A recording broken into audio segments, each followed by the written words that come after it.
Hello again, my beautiful people, Jamaican youth in the building once again. And today we're going to be talking about the Jamaica U15 reggaeboyz.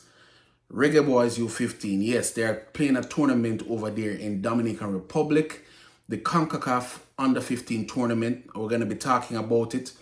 The tournament is being played in both Dom Rep and in Curacao. Jamaica is playing in League A of that tournament, and their group is being played right there in the Dominican Republic. So we're going to be talking about that today. They had a 1-0 win over El Salvador, and it's a major accomplishment. I know there's a lot of euphoria going on with the reggae girls right now, so our attention is kind of paid to them, and how well they're doing, and we hope they continue to do well. We see even the netball team, Jamaica's netball team, they're winning a bronze medal over there in South Africa, and they are doing well. The volleyball team won the Caribbean tournament, and Jamaican teams just doing really well, we're dominating, so to speak. So we're going to talk about that. Anyway, before we get into it, I'd just like to ask you to hit the like button. When you hit the like button, it helps to send the video out to more eyes so that more people can see it. And then if you haven't done so as yet, if you can hit the subscribe button, your support really, really, really helps. So if you can just take some time to hit the like button and to hit the subscribe button, I'd really appreciate it as we try to grow the channel. All right, so without further ado, let's get right into it. We're going to be talking about the Under-15 tournament, the Concacaf Under-15 tournament being held in Curacao and Dominican Republic. As I said before, Jamaica is playing in League A. There are 3 leagues. There is League A, League B, and League C. Jamaica is playing in League A. And in League A, there are 2 invited teams, 2 teams that are invited to the tournament. The 2 teams are Saudi Arabia, which happens to be in Jamaica's group, and Qatar.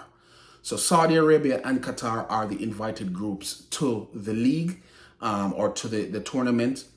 So it's a good look for Concacaf. I really like what Concacaf is doing in terms of, trying to develop the sport in the region, and essentially by having a Concacaf Under-15 tournament, they're pretty much forcing the countries in the region to develop their youth system. And I like that what Concacaf is doing. I think it's a really good thing. And not only that, these players then get to start playing soccer, football from Under-15 age. Then they still have Under-17 where there's a World Cup, Under-20, and then eventually they'll have the senior team. And so it's pretty much developing a system of players that can matriculate all the way from Under-15 to the senior team. It's a good look for Concacaf. I applaud Concacaf for that. So I'm just going to be talking about Group A first.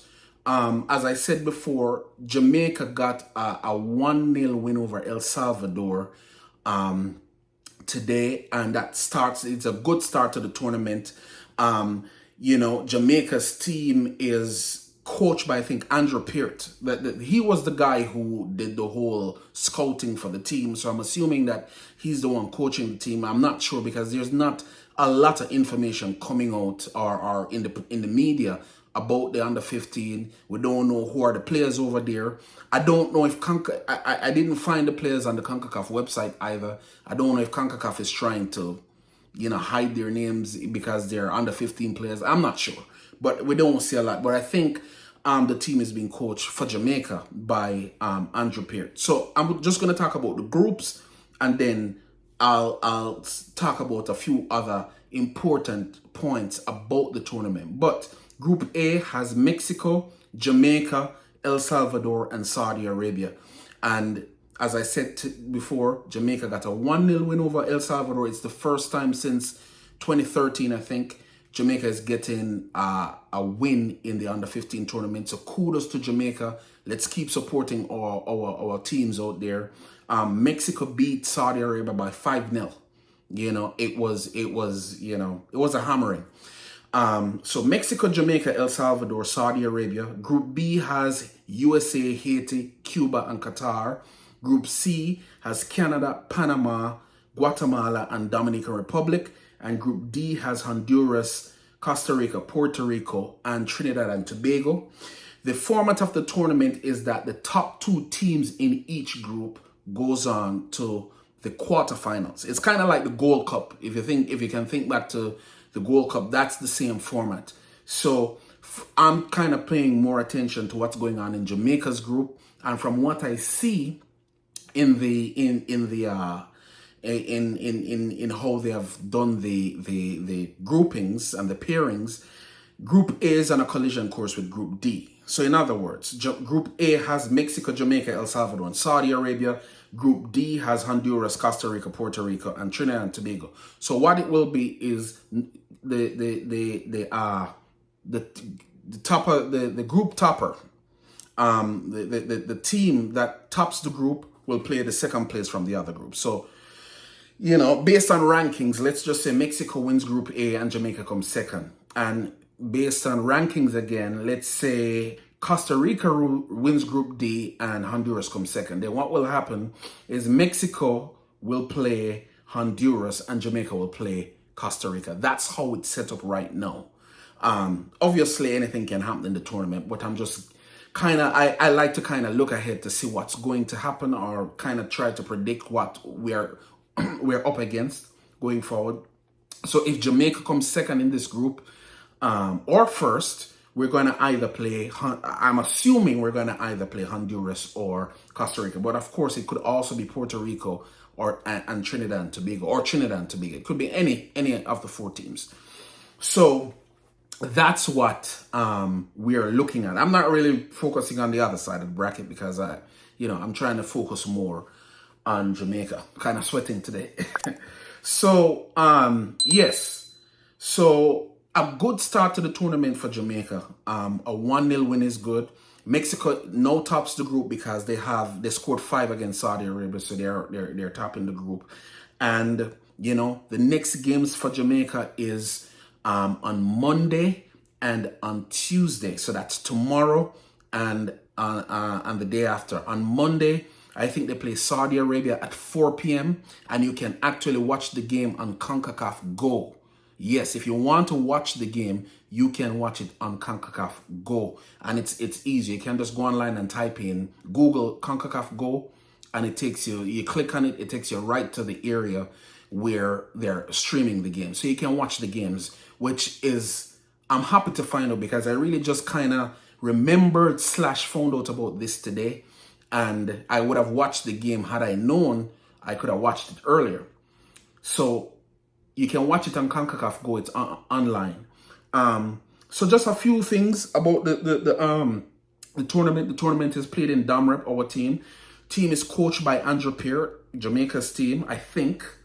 The top 2 teams go through to the quarterfinals, and then of course you'll have a semifinal and then a final, and then you can watch the game on Concacaf Go, as I said before. And one thing I did notice about the games, they are 70 minutes long. So it seems as if that each half is 35 minutes and not 45 minutes as with the regular game, which is good, not trying to tire out the youngsters. So 35 minutes per half and 70 minutes long. So as I said, Jamaica will play Saudi Arabia on Monday, and then Mexico on Tuesday, and we will see what happens. I think this is a good tournament for the under-15s. It's another thing for us as sporting fans to look forward to, and especially a football fan. It's a really exciting summer. So we see. We saw the Gold Cup, we see the World Cup going on with the Reggae Girls. Now we see this under-15 tournament. And actually this month will be the start of the Caribbean Club Championship as well. And there are 4 Jamaican clubs involved in it. And you'll be able to see all of that stuff on the CONCACAF website as well coming up. I'm definitely looking forward to it. Definitely excited about it and just excited about Jamaican sport in general. So I'm trying to see if I missed any other thing that I wanted to say. I don't know if I mentioned this earlier, but the rankings is the way they came up with League A, League B, and League C is they actually looked at the under 17 rankings, and based on the under 17 rankings, that's how they decided the group. So the under 17 rankings, I think they took the top 14 teams, because they added two invited teams. So the top 14 teams along with Saudi Arabia and Qatar, and created four groups of four for League A, and then they kind of used they ranked the other teams below the top 14 in Leagues B and League C. And I didn't really do too much diving into who is in League B and who is in League C, because I'm more concentrated on what Jamaica is doing. So yeah, Jamaica is ranked number 8 at under 17 level. So you know, this tournament will be a good tournament to like hopefully matriculate these under 15 players into the under 15 into under 17. And there are some players who played Manning Cup last year. There were some good you know, under 15 players. Kai Miles comes to mind, you know, and I won't call too many more names, but I want to see the makeup of this under 15 team so that we can kind of get to see what the personnel is there and how they will kind of develop moving forward. Anyway, I didn't plan to keep this video too long. Just wanted to give an update on that. Jamaica defeated El Salvador by 1-0, and it's looking good. Hopefully we can move on from strength to strength in this tournament, and at least make a quarterfinal appearance, you know, and if not even a semi-final appearance, and you know, we can at least have a decent run in this tournament. These guys deserve it. Remember, they were prepared to do the Malmo Invitational Tournament, and that didn't happen. They had to find some other tournament for them to participate in, which I'm not sure. I didn't hear anything about that. I heard that the under 15 were supposed to do a tournament in Trinidad and Tobago that was similar to the one that was going to be in Malmo, and I didn't hear anything about that. So I'm not sure if that happened or not. But yeah, the guys deserve, you know, we need to maybe start paying attention to our youth, to all our teams, so that we can help support them into becoming greater as they develop, and to the point where they become senior players. Because the truth of the matter, that's what the big nations do. If you look at the Englands, the Spains, you know, etc., they develop their players right up until the senior level, and they look to make sure that they are a strong team at all these levels. And that is what we should be doing if we're going to be a serious footballing nation.